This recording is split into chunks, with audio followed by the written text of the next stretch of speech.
Fala galera, beleza? Sejam bem-vindos aí a mais um vídeo do nosso canal. Vídeo de hoje a gente vai trocar uma ideia sobre o relatório do GCRI. A gente teve aquele problema no CRI New Village e aí eu aproveitei e já quero postar esse relatório o mais rápido possível para poder esclarecer para vocês o que aconteceu e deixar todo mundo tranquilo aí que a situação que parece ser algo ruim, muito ruim, não é tão ruim, tá tudo bem com o CRI, e eu vou explicar isso para vocês. Teve uma live, pessoal, ontem, às 18 horas, com o gestor do fundo da Rio Bravo, o RB HG e o RBHY, eles têm essa operação também, e fizemos uma live, o gestor explicou tudo o que aconteceu e tudo, sugiro vocês assistirem. O gestor do GCRI não conseguiu participar, até porque ele está em período de silêncio e tal, ele não pode aparecer, mas o gestor da Rio Bravo deixou tudo bem explicado lá, fechou?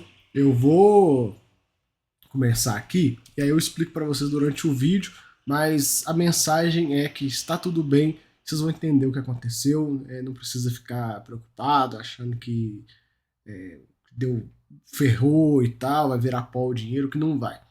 Beleza? Deixar minhas redes para vocês. Para você que não é inscrito no canal, se inscreva. Isso ajuda muito aí esse vídeo a chegar a mais pessoas. Vamos lá. GCRI, fundo aí da Galápagos, fundo que está passando por emissão, é um fundo pequeno ainda, né, de 97 milhões de reais, está querendo crescer, está querendo ficar maior, ganhar mais corpo, mais musculatura. E infelizmente teve essa notícia do vencimento antecipado durante a emissão. A gente sabe que é uma situação chata, né? Mas a ideia do vídeo é tranquilizar vocês também quanto a isso, porque nada muda no fundo até então. Fundo aí que pagou 1,55, rendimento muito bom, um dos maiores rendimentos do fundo, né? E isso dá um yield de 18% em relação ao patrimonial, cara, bem elevado. Número de cotistas aumentando bastante, a gente vai ver isso também. Está começando a ter mais procura pelos fundos da Galápagos. Até no GCRA também a gente teve um aumento significativo, então é bom que a gestora está ganhando tração e tudo. Essa gestora eu gosto, né? Acho uma gestora boa, eles são bem preocupados com o cotista, tentam aí fazer ofertas baratas e tudo. Dá para ver que eles têm um alinhamento, né? Eu vi muita gente comentando, até um ponto pra gente entrar nessa questão, muita gente reclamando da questão do GCRI, da emissão, da taxa e tudo. Galera, é aquela coisa, a gestora não é uma gestora muito grande, né? Os fundos em si, são dois fundos, um de 97, o outro tem 70 e poucos milhões. Eles não têm tanta musculatura para chegar e bater e brigar e conseguir tudo, né? Claro que os fundos crescendo, eles ganhando mais relevância, vai facilitar para eles conseguirem fazer esse tipo de movimento. Enfim, vamos conversar. O fundo pagou um dividendo bem elevado nesse mês, né? Todos os fundos aí de papel entregaram rendimentos bem vultosos esse mês, que reflete esse cenário de 3 meses de inflação alta, né? Ele também comenta do crescimento mensal de investidores do fundo, né? Aliado a isso vem a melhora da liquidez do fundo, né? E eles ainda contrataram a XP como formador de mercado. Pessoal, eu sei que muita gente não gosta, né, disso de formador de mercado e tal, mas nesse caso aqui faz totalmente sentido. O problema que eu vejo no formador de mercado é quando o fundo tem tipo 1 bi de PL, 40 mil cotistas. Aí, cara, não faz sentido. Mas num fundo pequeno como esse faz totalmente sentido, né? A carteira dele são 21 operações aí. O foco maior é IPCA, então são operações IPCA mais 9% ao ano, 80% do portfólio. Tem um pouquinho em GPM, né? E um pouquinho em CDI. A gente já comentado o pipeline indicativo da oferta que está aqui no relatório para a gente ver qual vai ser a direção que o fundo vai tomar depois dessa oferta. Um ponto legal é que ele tem uma correção monetária acruada no valor de R$ 3,22 por cota, hein? É valor bem elevado, isso aqui vai ajudar esse fundo a manter uma distribuição um pouco mais elevada quando a inflação arrefecer. Lembrando que isso aqui ele não tem que distribuir dentro do semestre, eu gosto de mencionar isso, porque senão gera uma confusão da cabeça do pessoal. Eu até fiz um vídeo, pessoal, fazendo meu jabá, Fiz um vídeo da área de membros falando sobre essa correção monetária cruada e tudo, como é que você aplica isso nos seus investimentos, tal, estratégias para utilizar ela. Tá lá na área de membros, se você quiser ser membro do canal, fica embaixo aí do vídeo. São pelo menos 2 vídeos exclusivos aí por semana com conteúdos variados, né? Vamos lá. Feito o meu jabá, né?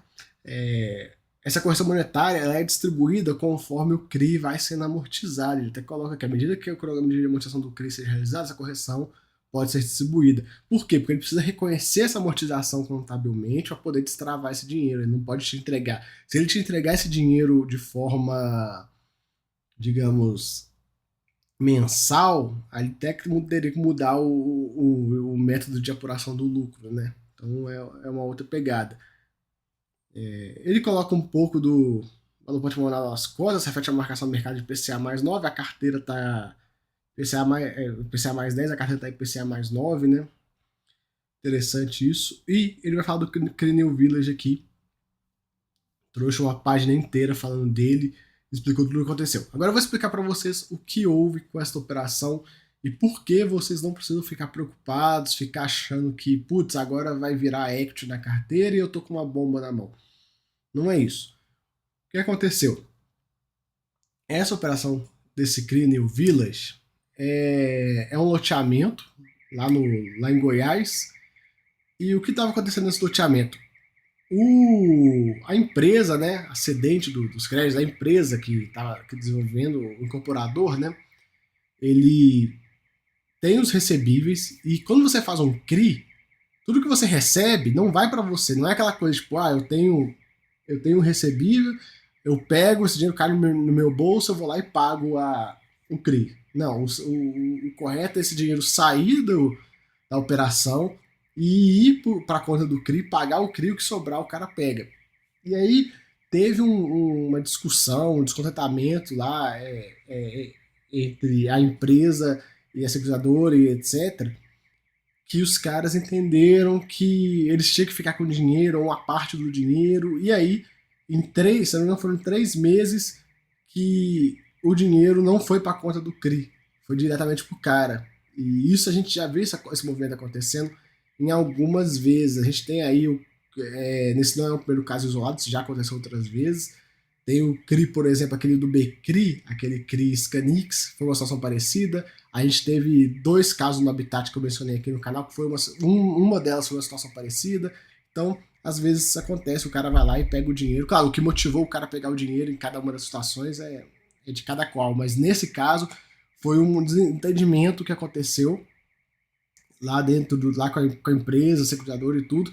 E aí o cara pegou o dinheiro e não repassou. E isso, pessoal, o cara não pode fazer isso, tá errado. Então, o que o pessoal, os credores do CRI, né, que são os 2 fundos, né, optaram por fazer? Optaram por vencer a operação, porque é aquela coisa, se o cara faz isso uma vez, ele pode fazer novamente. Então, tipo, é melhor você passar régua, porque é aquela coisa, não existe negócio bom com pessoa ruim. O cara tem que entender que, tipo, velho, não é bem assim. Você que utilizou esses créditos e tal, você não pode pegar o dinheiro.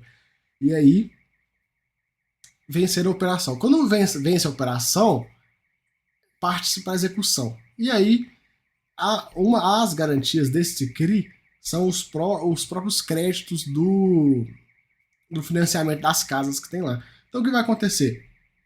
O fundo, juntamente, os 2 fundos contrataram um servicer, e esse servicer, entendendo ele como prestador de serviço, ele está cobrando diretamente os boletos de cada uma das pessoas, né, dos mutuários, cobrando cada um os boletos e mandando para a conta do CRI. E isso aí vai fazendo com que o CRI pague. Então, tipo, por mais que for um vencimento antecipado, a gente, vencimento antecipado já vê, caraca, é default, ferrou, é o fim do mundo. Tá tudo bem, o CRI, o loteamento tá tudo bem, o loteamento tá tudo performado, praticamente tem 90, se não me engano, é 98% das unidades vendidas, que coloca 100% aqui, mas se não me engano são 98% das unidades vendidas. Então, tipo, não tem risco de obra, não tem risco de venda, tá tudo bem. Tá lá, a operação tá lá. Ele não vai virar um equity na carteira do fundo. O fundo vai pegar os recebíveis dos financiamentos e vai continuar pagando o CRI e segue a vida. E, por outro lado, o, o devedor ele vai buscar pagar essa operação, ele tem que recomprar esses créditos. E aí ele recomprando esses créditos, encerra a operação e segue a vida. Ou o fundo parte para algum tipo de execução de garantias que possa vir a acontecer. Mas de toda forma, o que deixa todo mundo tranquilo em relação a essa situação é que. Deixa eu só fechar a janela aí. Pera aí, que tem filha da mãe com alarme.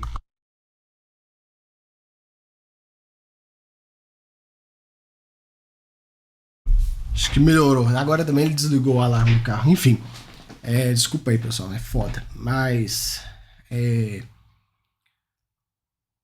com isso, a operação está saudável. Seria um problema se tivesse assim, um loteamento não performado, com 40% das unidades vendidas, e o cara faliu e sumiu e não tem mais nada, e o fundo ficou com o loteamento na mão. Mas não é o caso. O fundo está tudo bem. O fundo fez isso por um problema administrativo que ocorreu, para evitar mais uma dor de cabeça, evitar que tenha algum desentendimento. Então, foi isso que aconteceu. Na live que eu fiz com o gestor do fundo da Rio Bravo, ele explicou bem, conversou, a gente trocou muita ideia, foi uns 40 minutos aí de falando, respondendo umas perguntas e tal.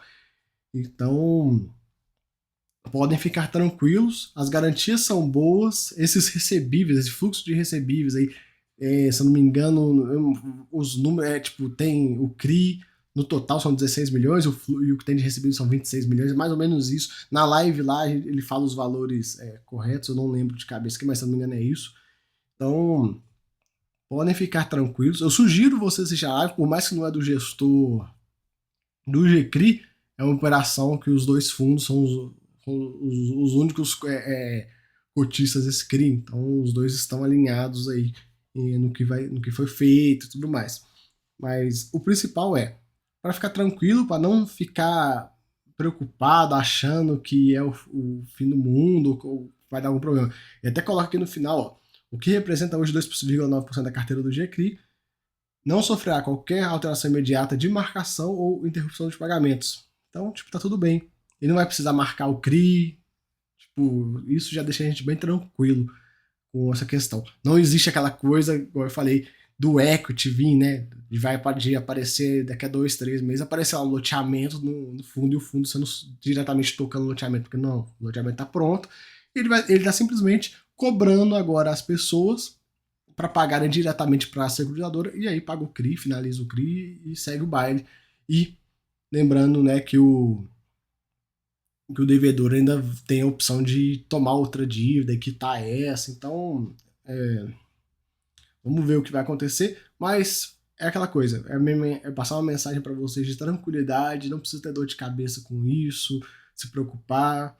A gestão aqui do GCRI extremamente transparente, já trouxe tudo aí que precisava trazer, explicou a situação. Então, fiquem aí bem tranquilos quanto a isso. Não precisa ficar preocupado, não é nenhum problema, não foi, como eu falei, se fosse, sei lá, o devedor tivesse falido e largado para o fundo um loteamento com meia dúzia de casa e um monte de obra por fazer, aí sim teria um problema, mas não é o caso. Foi um problema administrativo lá dele, da empresa, né, uma briga de que o dinheiro tem que vir para mim, tem que vir para você, tem que vir muito para mim, enfim.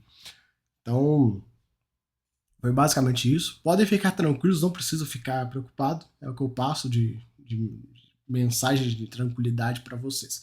Fechou? E caso vocês queiram ter mais informação e tudo, eu sugiro assistir a live, né? Fazendo um jabá do vídeo, mas, pô, a gente fez o canal, que vocês sabem como é que eu sou, né? Acontece a notícia, eu posto o vídeo 1 hora depois, quando eu consigo.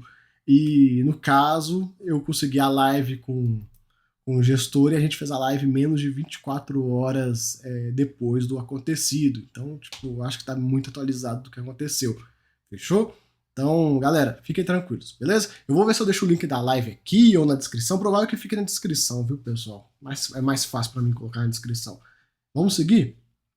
Pipeline aqui do fundo e a gente vê várias operações e um ponto que tem que mencionar que é tudo indexado ao IPCA. Então a gente já vê a direção que o fundo vai tomar. Vai ser uma direção voltada ao IPCA. Ele não vai mesclar com o CDI e tudo. e aí você consegue ver o perfil do fundo. Eu gosto de falar isso porque a gente está num momento de Selic ficando alta, né, mais alta, né? E aí muita gente às vezes cobra o fundo de tem que ter CDI nesse fundo, não sei o que e tal, mas às vezes não é o perfil do fundo, então você tem que analisar isso também. Putz, beleza, CDI é perfil do fundo ou não é perfil do fundo? E aqui a gente consegue ver que o foco do fundo realmente é o IPCA. Taxa média desse pipeline, inflação mais 10%, uma taxa bem interessante, né? E a gente vê aí várias operações diferentes. Galera, os fundos novos, né? Esses fundos novos estão nascendo tem pouco tempo, fazendo emissão, novas emissões e tudo. Eles estão conseguindo nascer com taxas bem interessantes, né? Tem muito fundo high yield, tiro, porrada e bomba, multipropriedade, etc., que tem uma taxa média da carteira igual essa aqui. Você sabe muito bem de quem eu estou falando. Quase praticamente essa mesma taxa média desse pipeline. E a gente vê um pipeline aí bem diferente, né? Então, tipo, eu acho isso interessante. Ver como que os novos produtos estão nascendo com taxas boas. Nesse momento de juros altos, as taxas estão ficando mais caras e tal, e aí esses fundos estão se aproveitando desse momento.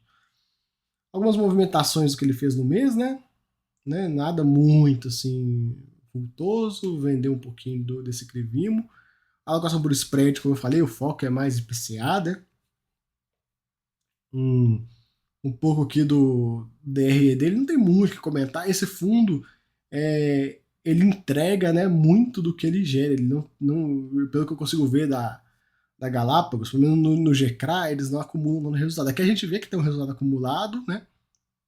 Mas eles usam bastante para completar. Então, por exemplo, nesse mês passado, 1,42 pagou 1,51, usou a reserva e tudo. Então a gente vê que o fundo está entregando resultados bem interessantes, né, nesse período todo aí que ele está de existência. A gente vai até ver os resultados médios dele ali embaixo. Aqui um pouco que é juros e correção monetária, né? E conforme eu falei com vocês, essa correção monetária ela vai sendo destravada, né? Tem uma tabelinha que eu achei legal que mostra as correções monetárias de cada CRI. O histórico de distribuição de rendimentos, né? A gente vê aí que nesse ano vem pagando rendimentos bem vultosos, né? Bem vultosos, tá? Dando inveja aí, muito fundo high yield, tiro, porrada e bomba, né? Pagando esses yields aqui. E essa tabelinha que eu acho legal pra caramba, que mostra, né? Toda a correção monetária acruada. E um ponto a comentar com vocês é que essa correção monetária acruada ela é entregue para a gente em eventos de amortização, né, conforme eu já falei, e eventos de venda. Então, quando ele vende um CRI lá, igual ele vendendo lá em cima, ele está destravando a inflação para a gente. Então, tem esse meio, né, dele pegar e destravar esse valor. Aqui é a carteira dele. Eu marquei o New Village para a gente ver, né, como ele está. Menos de 3% do PL. A gente vai ver essa operação um pouco mais abaixo ali, botar uma lupinha nela só para a gente conversar. Exposição para o indexador de spread, a gente já conversou disso no início do vídeo, né? Como eu já falei, o foco no IPCA e tem um foco maior em residencial, né?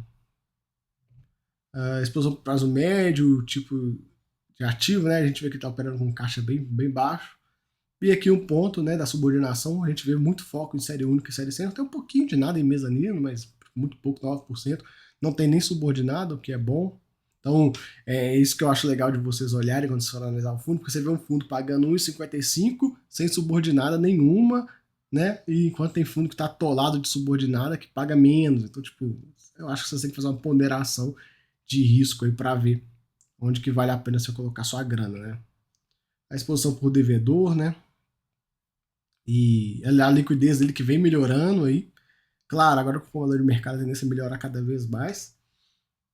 Número de cotistas crescendo bastante, né? A gente vê aí a linha iniciando, apontando para o céu. Bom, é um fundo aí que tem tudo para ficar cada vez maior. Aqui já é o final do relatório. Aqui a gente vê o foco de atuação dele, né? É um middle risk aí. E aí ele explica, né, como que o perfil de operações ativos, né, risco principal para devedor, pulverizado e corporativo, explicando como que que é cada uma das operações. Então vamos ver aqui no corporativo, ó, risco principal, companhia devedora, com obrigação sócios, garantia imóvel, LTV médio máximo, localização, due diligence sobre garantia, exposição máxima, né? Legal isso. E aqui um pouco do pulverizado, né? Loteamentos, home equity, bens imobiliários, com obrigação de antecedente, subordinação, garantia imóveis, né? E outras garantias, igual a gente pode ver no caso do New Village, tem outras garantias, LTVs, né? Localização, aí vale tudo. E aí ele coloca 10% por CRI, né? É bem interessante isso. Vamos lá no CRI que deu problema, pra gente conversar. Deixa eu pegar ele aqui. Cadê? Tá aqui, ó. New Village. A gente vê um pouco, ó. Devedor WB construtora, tipo residencial, porcentagem de PL, taxa. A gente vê, o problema foi nesse carinha aqui, ó. Esse carinha que não repassou o dinheiro pro CRI, né? E aí ele coloca, ó. Operação destinada para antecipação de recebidos da WD Construtora, empresa do grupo WD Companies, uma holding empresarial que atua nas áreas de construção civil. A empresa nasceu lá nos Estados Unidos, veio pro Brasil e tal. Ela tem um modelo de loteamento um pouquinho diferente, né? Ela, na maioria das empresas de loteamento, ela vende, faz as ruas e tal, e vende os lotes. No caso dessa aqui, não. Ela constrói até as casas e tal. Então, tipo, entrega o negócio pronto, né? Você só vai e pula para dentro para morar. Aí ele explica, né? A área do loteamento, 74 casas e tudo. Aí ele coloca, né? A operação foi objeto de investimento antecipado e explica na página 3. E aqui, ó, a gente vê as garantias da operação. Então, cidadão fiduciário dos contratos de compra e venda do empreendimento, que é o que o fundo já atuou, né, e pegou. Então, era nesses contratos que teve o problema, que esse dinheiro que foi desviado, né, esse dinheiro o devedor pegou para ele, mas agora não, agora está sendo tudo pago diretamente para o fundo.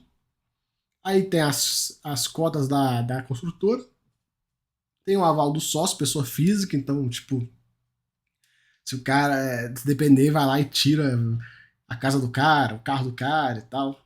E um fundo de reserva. Esse fundo de reserva, pessoal, até comentar sobre ele, foi o que não fez esse CRI não pagar. Por quê? Porque, deixa eu voltar a tela para mim. Porque quando ocorreu o desvio dos recursos, não teve dinheiro para pagar o CRI. E aí eles utilizaram o fundo de reserva. Por isso que a gente não sentiu essa distribuição, essa falta de dinheiro na nossa distribuição.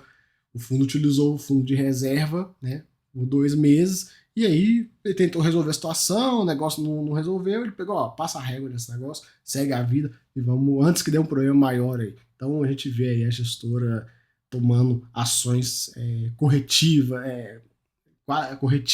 né, e adiantando um problema, né. Então é interessante isso. Fiquem tranquilos, não é nenhum problema. Eu já vi alguns analistas comentando, né? O pessoal falando, é o problema de crédito que vai dar no mercado. Tá, mas peraí, a empresa tá de pé, a empresa não faliu, tá tudo bem. Foi um desentendimento entre as partes que gerou isso. Não foi tipo, a empresa, o cara da empresa, eu tô falindo aqui, ó, vou dar o tombo no CRI. Não. Simplesmente foi um entendimento. O cara achou que tinha que vir X mais Y para ele e o fundo achou, não, falou, é X para você e Y para mim. E aí deu o desentendimento e aí venceram a operação. Eu acho assim, muita gente aproveita o momento para falar, fica esperto com os fundos de CRI, não sei o que, querendo botar um terrorismo, mas eu não acho que é isso, nesse caso. Claro, podem ter outros casos, outros problemas e tudo, mas nessa operação não é nenhum problema nela. A operação está de pé, a empresa está de pé, foi um desentendimento lá entre eles, fechou? Então fica aí o vídeo, eu espero que vocês tenham gostado, fiquem tranquilos aí com a operação e tem a live lá com o gestor do Fundo Rio Bravo. Vamos ver, eu tenho contato com o gestor da Galápagos também, vamos ver aí se passa no período de silêncio, ele vai querer fazer alguma live, algum comunicado e tal. Tendo o interesse dele, eu venho aqui e falo com vocês, fechou? Galera, valeu, até a próxima, fui!